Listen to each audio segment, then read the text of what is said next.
Palavra aberta.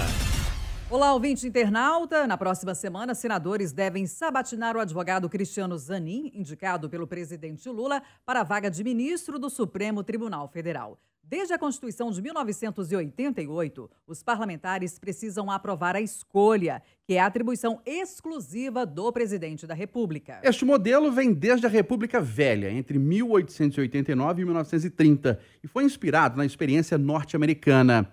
E para ser ministro do STF, os principais critérios são reputação ilibada, quer dizer, ter bons antecedentes e notório saber jurídico. A indicação de um ministro pelo presidente da República é sempre alvo de questionamentos e não está sendo diferente agora no caso de Cristiano Zanin.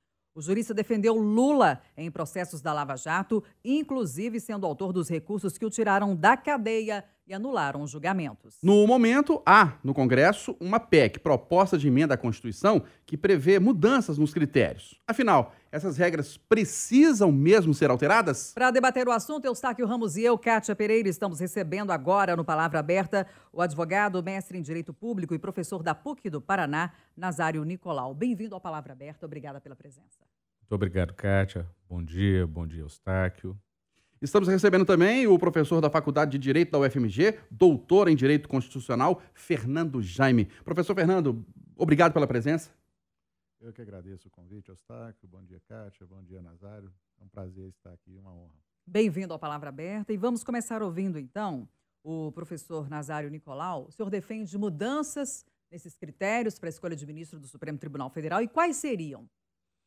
Kátia, na realidade a gente precisa de adequações, né? Compreendo que a nomeação por parte do presidente da República é extremamente necessário e, claro, com a convalidação do Congresso Nacional, tendo em vista a necessidade da participação de todos os poderes nessa nomeação do nosso ministro do Supremo Tribunal Federal. O problema é que lá no artigo 101, né, da Constituição, ela é de caráter amplo, essa nomeação. Você não tem um critério previamente estabelecido. E a minha ideia em relação a esse tema é estabelecer, por exemplo, uma maior participação nas cadeiras do Supremo por parte de instituições notavelmente jurídicas, como a Ordem dos Advogados, o Ministério Público, a magistratura, para que, por meio de uma lista tríplice ou sextupla, a gente encaminhe ao presidente da República nomes de notório saber jurídico e reputação ilibada, sem que seja nomeado personalissimamente pelo presidente da República nesse ponto. E, com base nisso, a gente consegue afastar esses caráteres políticos exclusivamente nesse tipo de nomeação.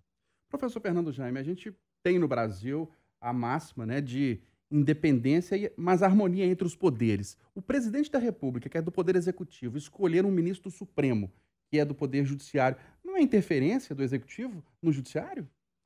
Bem, Eustáquio, a questão do nosso modelo, da nossa organização judiciária, é que ela padece de um vício de origem da nossa Constituinte. Porque o Supremo Tribunal Federal é, na verdade, uma corte política, porque ela exerce o controle dos atos praticados pelo Poder Legislativo e pelo Poder Executivo. E recrimina esses atos, retirando-os do ordenamento, quando há um abuso, quando há uma extrapolação dos poderes constitucionais que o presidente da República tem, que o Congresso Nacional tem. Então, na verdade, o que diferencia um Supremo Tribunal Federal da atividade, né, política da representação popular é o fato de que o Supremo Tribunal Federal ele decide com fundamento jurídico, né? E a independência é que confere legitimidade e confiabilidade ao Supremo Tribunal Federal. De forma que o juiz, ministro do Supremo Tribunal Federal, é uma autoridade que não só conhece o direito, mas que também ela está revestida de algumas garantias que conferem a ela imparcialidade, independência e equidistância em relação ao problema que está sendo decidido. Isso é que forma, né, que compõe e confere legitimidade ao Supremo Tribunal Federal. O problema é quando a gente vê o presidente da República indicar o seu advogado, né? Não é só uma questão de juridicidade, é uma questão de eticidade, mas é fundamentalmente uma questão de que juiz vai ser esse, já que há a necessidade da imparcialidade e que não existe, né? É uma vedação, não é nem imparcialidade, é questão de impedimento. A legislação processual veda que o juiz julgue casos envolvendo a pessoa com quem ele representou. Então, nós já vamos ter um juiz, de certa forma, manietado, amarrado diante dessa condição de impedimento legal que inviabiliza o julgamento de determinadas causas que envolvam a presidência da República. Então, isso, a meu ver, é muito sério, muito questionável. Professor Fernando Jaime, então, assim, o senhor concorda que é necessário e adequado que o presidente da República que indique um candidato à vaga de ministro do Supremo Tribunal Federal. Mas os critérios, eles precisam ter uma outra orientação. Eu acho que a indicação ela tem que ser menos personalista, né? E, na verdade, o problema não é o fato de ser uma indicação do presidente da República. Porque esse modelo, como o Eustáquio bem colocou aí na apresentação, ele foi importado dos Estados Unidos.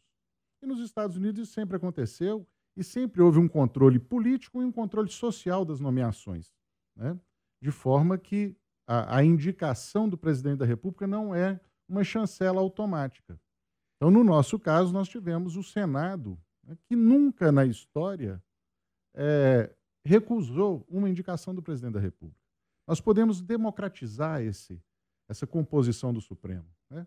Um pouco diferente aí do que o Nazário nos trouxe, mas é algo que é para a gente repensar as formas de nomeação, que como é feito no CNJ, como é feito no CNMP, que haja uma indicação de ministros pela Câmara dos Deputados, pelo Senado, pela Presidência da República, certo? E a gente consegue, de certa forma, democratizar e conferir maior pluralidade ao Supremo Tribunal Federal. Vou dar a palavra para o doutor Nazário Nicolau. O senhor defende, inclusive, que haja um mandato para o ministro do Supremo Tribunal Federal, porque hoje, independentemente da idade dele, ele fica até os 75 anos de idade. Exatamente, isso é um grande problema, especialmente nas nomeações de ministros tão jovens. O Zanin é um caso, se eventualmente ele for confirmado pelo Senado, ele vai ser extremamente jovem, vai ficar anos e anos no seu mandato. Isso é um problema até para a gente ter uma revitalização do Supremo, das suas decisões, porque essas pessoas acabam que tendem a decidir de um caminho sempre.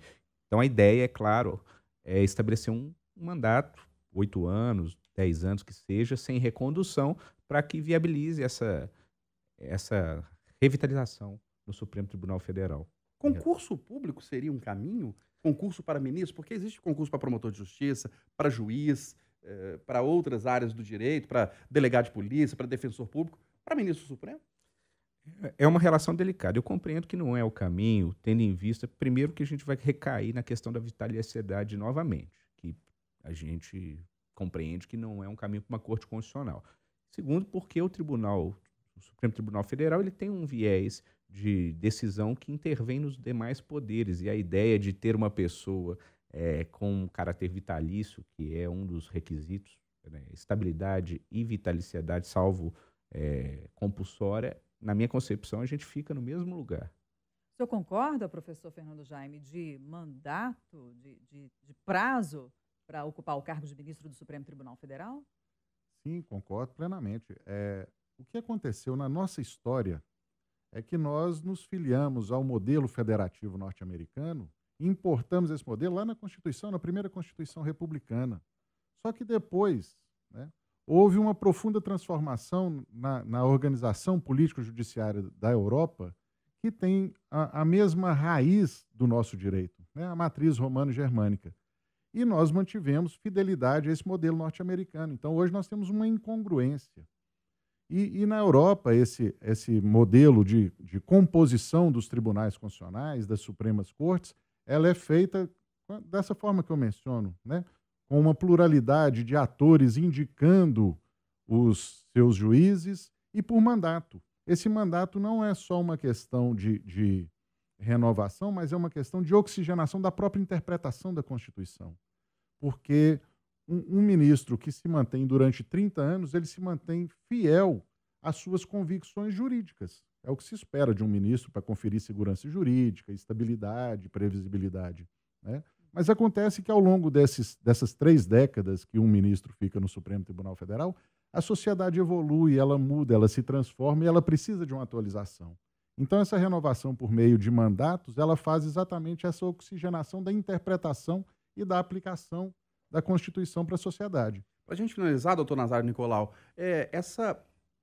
esse pré-requisito para ser ministro do Supremo, notório saber jurídico, a pessoa não necessariamente ela precisa ser formada em direito. Às vezes ela tem um notório saber jurídico por outros meios. Não devia mudar também esses critérios? É de fato complicado esse critério abstrato de notório saber jurídico. Inclusive, tivemos um encaminhamento de um médico em dado momento da história para nomeação do ministro do Supremo Tribunal Federal e, de fato, não é associada à realidade, tendo em vista tantos juristas especialistas em relação a temas constitucionais, tanto quanto o nosso professor que se encontra aqui, e depreciar a construção do saber jurídico, nomeando pessoas que não são de fato especialistas, nos causa, inclusive, perplexidade. Notório saber jurídico é suficiente, professor? Na verdade, nós já temos hoje a compreensão do que significa esse notório saber jurídico, né?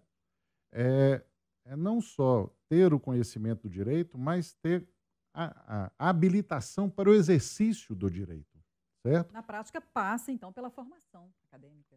Passa pela formação jurídica, isso é consenso. E aí, como o próprio Nazário cita aí o caso do Barata Ribeiro, lá na ditadura Vargas, foi a única vez que o Senado recusou uma indicação do presidente da República, mas a época era absolutamente teratológica, absurda, né? E a intenção do Vargas à época era exatamente de subjugar, de humilhar, de constranger o Supremo Tribunal Federal.